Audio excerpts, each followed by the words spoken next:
Operator Starsky or Andre, thank you very much for joining us here in the middle of the night. We have to note that because of scheduling problems and some issues there, and of course the time difference between here in Europe and Alaska, we're having to do this late at the night. Now they've already landed. As we speak, apparently they are in the actual meeting, but unfortunately we will not be able to get the reaction from the planned press conference. Nevertheless, I did want to reach out to you and get your impressions and your thoughts at this time. So thanks for coming back. Thank you so much. We can look at it from two perspectives as usual. One is emotional perspective, when you can see a US president shaking hands with a bloody maniac, which is of course extremely embarrassing. On the other hand, there is always a diplomatic etiquette, let's call it this way, and it's present no matter who is the person you're meeting, be it, I don't know, Joseph Stalin, doesn't matter. You gotta stick to the diplomatic etiquette. It's a part of our culture, right? Yeah. And I wonder what you think. I mean, you work a lot in information warfare. And one of the things that I think is interesting to point out is that by keeping this strictly on the Air Force Base, Vladimir Putin's motorcade doesn't have to drive through the streets in Alaska and see all the Ukrainian flags and all the protest things, which of course would be terribly embarrassing for him. What do you think about that? First of all, I am extremely impressed to see so many people on the streets, so many people protesting against Putin, so many people supporting Ukraine, which is extremely important, especially today, when this support seems to decline over time because people are being tired of war and things like that. But I'm extremely impressed to see so many Ukrainian supporters, active supporters there on the streets. Of course, we all understand that Putin, who is not accustomed to see people protesting against him, that would most probably hurt his feelings. So I can also understand why they did it, why they didn't let the internationally wanted war criminal to see all those people with blue-yellow flags. But who knows? Maybe, of course, his security will deliver this information somehow to him. We will see. I really want to see the way the Russian propagandists will be talking about this meeting and the protests taking place there, if they will even mention that those protests took place in Alaska. Yeah, the Russian press corps, and in inverted quotation marks there.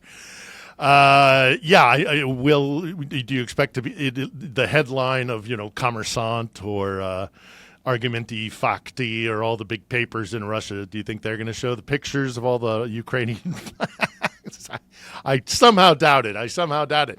But it does make me wonder, as a Ukrainian, how do you feel that this meeting is happening?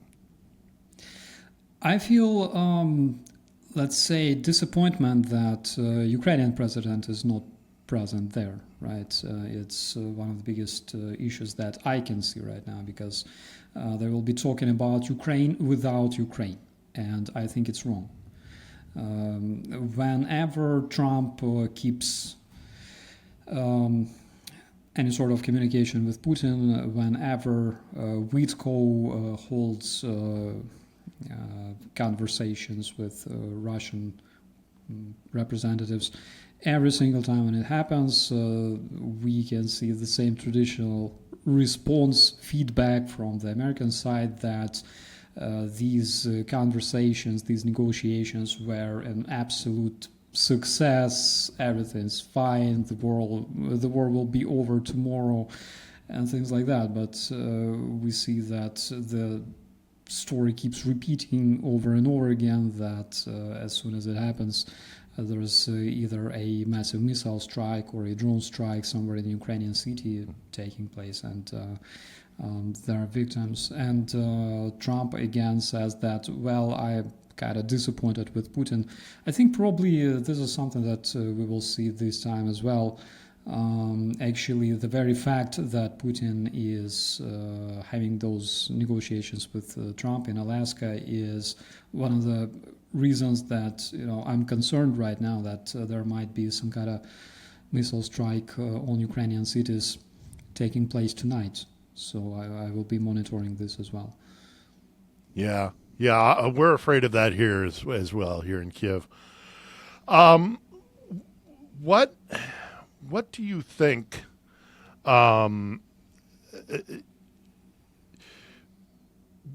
What do you think Ukrainians generally will be looking for or hoping to hear out of this, or is there any hope at all that something productive will come of this? Well, we gotta keep in mind that there were a lot of consultations between the Trump's team and Ukrainian team prior to these negotiations, and also there were a lot of consultations with our European partners. We expect a ceasefire, basically, so we need to stop the killing of Ukrainians in the first place, and we expect that Trump will, of course, force Putin to accept the unconditional ceasefire that President Zelensky was offering all this time since like March this year. This is something that I expect to see. Yeah. What would be unacceptable, do you think, for Ukrainians if these two leaders come out of their meeting, and again, we're recording this before the press conference, but in expectation of something coming of these talks, what would be something that would be absolutely unacceptable to Ukrainians, do you think? I think any condition that Russia will be trying to fulfill, any request that they will be trying to fulfill will be completely unacceptable for Ukraine, and we know their conditions, we know their demands. They want Ukraine to give up 5 regions forever, including those regions that Russians don't have full control of, and also so-called demilitarization, reducing the number of Ukrainian military personnel and things like that. Basically, Russians didn't change their demands since 2022. This is the same thing that they demand from Ukraine. They demand basically a capitulation. And on one hand, of course, Trump already mentioned that he will not be talking with Putin. He will not be demanding Ukraine to give up those territories, and basically he will not be discussing the very topic of Ukraine ceding those territories to Russia. But on the other hand, several days ago he mentioned something interesting. He said that according to the poll coming out of Ukraine, 88% Ukrainians want to see the deal made, and if, of course, he means a deal according to which those regions of Ukraine go to Russia. Frankly speaking, I researched this moment and I couldn't find such poll made in Ukraine because whatever polls we have in Ukraine, official polls made by the Kyiv Institute for Sociology, those polls don't indicate that 88% Ukrainians want to cede the territory. It's the opposite. All the polls that we have, all the official polls made by the official agencies indicate that a majority of Ukrainians protest and find it completely unacceptable to recognize the territories that Russia occupies as territory of Russia. For example, the Center of Ilko Kucheriv researched and concluded that 81% Ukrainians will never recognize those territories as Russian territories. It's a poll made in 2024. So this is something dangerous because this is what Trump says, and most probably he thinks so. But on the other hand, there were already so many, cases when he changed his mind all of a sudden. So it's really hard to tell if they will be really talking about it, and if he really thinks that this is true. So I don't know. It depends. Primarily on if he had a good hamburger today, on breakfast, or excuse me for such comparison. Well, look, I mean, I've been coming here for a long time, and Ukraine's history has sadly been one of colonization by one empire or another empire. People have always tried to control or attack one another, coming through and using Ukraine as a colony, as a way to attack or to gain territory. So there's this sad history of colonization in Ukraine. But I have to say, and you were on Maidan, and we've spoken about this in the past as well, I think something fundamentally changed on Maidan. And I think the mentality of being a colonized country is gone forever. There was something fundamental that changed. And all week in the build up to this summit, people have been asking me what my opinion is, what my thoughts are.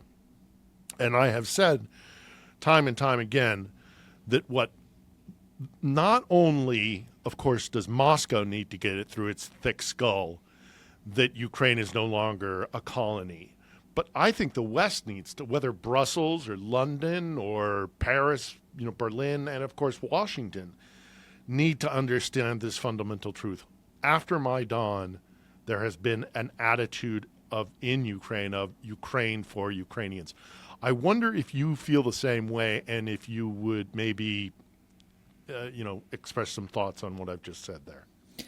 I completely agree with you, my friend.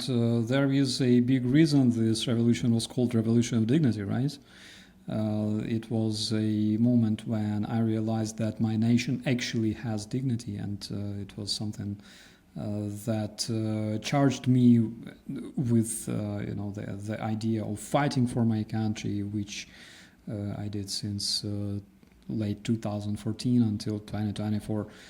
So if you want to know my personal opinion, my personal expectations from this meeting, I think, I'm very skeptical regarding this. I'm very skeptical, first of all, because it's basically a trend. Trump asks Putin kindly to do something, and Putin says, yes, of course we want peace, but there are 1 million nuances that we should address and things like that. And then he strikes another Ukrainian city and people die, and Trump says we need another round of conversations.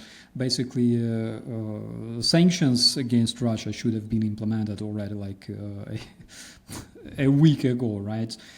And we don't see this happening.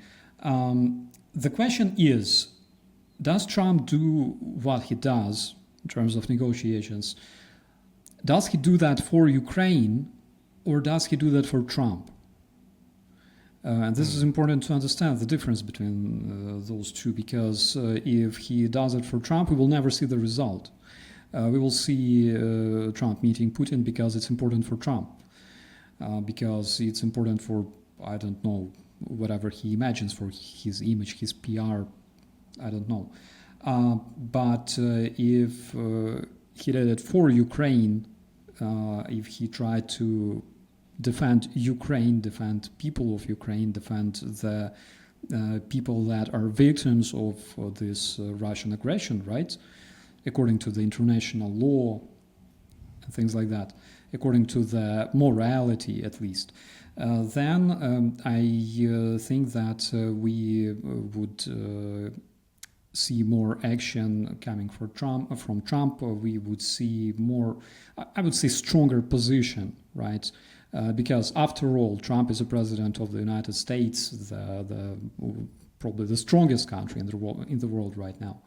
And I think that from his standpoint, he can easily solve the situation if he really wants to solve it, right? So the question is, does he negotiate with Putin because it's important for Ukraine, or does he do that because it's important for Trump? Well, Starsky, I appreciate you taking the time out in the middle of the night to have this quick conversation. I understand you're off on a nice camping vacation, so I hope you enjoy it and maybe put these things out of your mind for just a little bit of while. Everybody deserves a little bit of relief and stress release and all that. So I appreciate you staying up late to talk, obviously, with some things that are unanswered at this hour. But we appreciate your insight. Thanks again, Operator Starsky. Thank you so much, my friend.